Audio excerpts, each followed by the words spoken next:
The Pulse School on RealAgriculture.com was brought to you by BASF. Brittany Warner here for RealAgriculture.com out at the Crop Diagnostic School just east of Swift Current here in Saskatchewan. Welcome to another episode of our Pulse School. I'm joined by Sabine Banniza. She is a professor and strategic research program chair at the University of Saskatchewan. How's it going today, Sabine?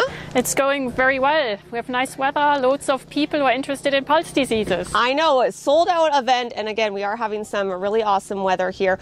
We're talking today about root rot in pulse crops, specifically Aphanomyces and fusarium. Firstly, how do you tell the difference and what are you looking for between the two root rots? Okay, so in the field, differentiating between the two is really difficult because first of all, the symptoms aren't very clear anyway, and secondly, because you often have a co-infection, so it isn't just one pathogen, but very often it's a complex of several pathogens who infect the roots. So if you do happen upon pea plants that are infected with Aphanomyces, what you would likely see is above ground stunted plants, yellowing plants, and if you then dig up the roots, the classical symptom is that the root system is sort of discolored and has this honey caramel colored color instead of the creamy white that healthy roots have. The root system is usually reduced, and very often you also find that these infected roots don't have nodules. In contrast, when you look at fusarium, you actually very often have lesions, so dark discolorations just above the ground level, so in the hypocotyl area. And then if it's a pure fusarium infection, sort of most of the disease initially is sort of in the crown area of the root. And again, sort of the discoloring is much darker than you would have with Aphanomyces. But as I said, in the field, very often you have a mixed infection and then it just looks very ugly. And nobody can really tell apart until they have analyzed and checked what is in there. What should producers be looking for, or how often should they be going out to scout for either of the diseases? So these root rot pathogens can infect peas and lentil at any time of the season when the conditions are conducive, but the biggest impact is obviously when the plants are young. So I think it is very important to check the fields when you have seedlings emerging and just see how the stand is and then how the plants develop. Now, of course, when you do detect root rot, it's not as if you have any real ways of counteracting it. So it's really just for you to realize, okay, I have a root rot issue, and you should certainly figure out whether it is Aphanomyces or fusarium, so whether you have Aphanomyces in there, because that will determine future rotations.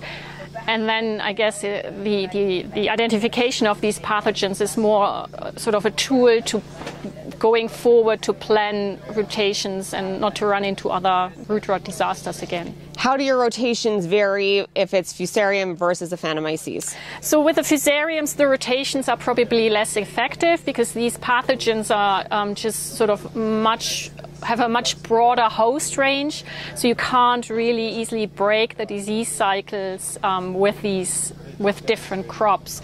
But with the Aphanomyces specifically, they have a much narrower host range, so we know that here on the prairies it's primarily lentil and pea are affected. So if your field tests positive for Aphanomyces, you should certainly look at rotations that do not include lentil or pea for 6 to 8 years. Okay. And then you can sort of try again and see whether the inoculum has gone down enough or has disappeared, and you can grow a pea or a lentil again.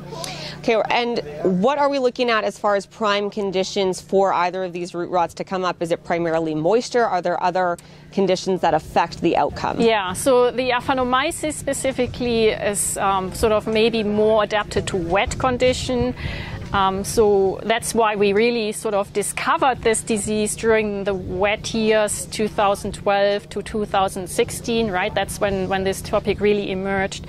But it can also show up, the disease will manifest when conditions are what we would call normal, right? So it's not as if your field has to be flooded for Aphanomyces to take hold. But generally sort of tendency more wet conditions. Fusarium, I think, has a much broader environmental adaptability, so we can even see some fusariums in drier conditions.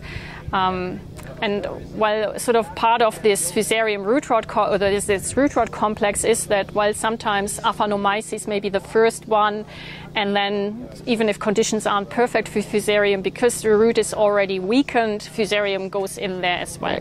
So fusarium generally broader host environmental adaptation, Aphanomyces a little bit narrower. Okay, and does temperature have any effect on it? Is it wet and cool or wet and hot, or does the temperature not really have much of a factor? I think generally these pathogens thrive in moderate to warm conditions.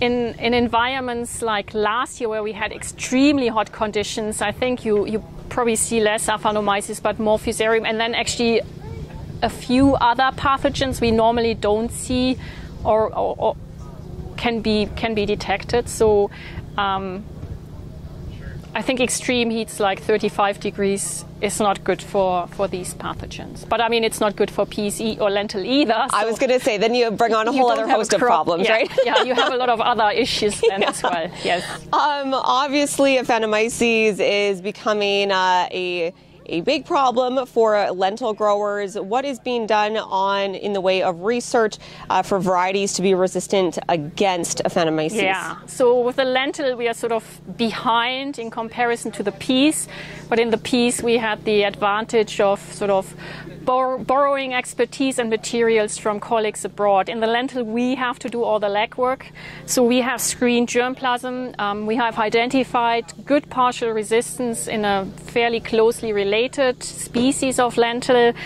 but because it's a sort of a disease that where the genetics is very complex, what we want to do is develop molecular tools to facilitate and speed up the breeding process, which we have already done with the peas.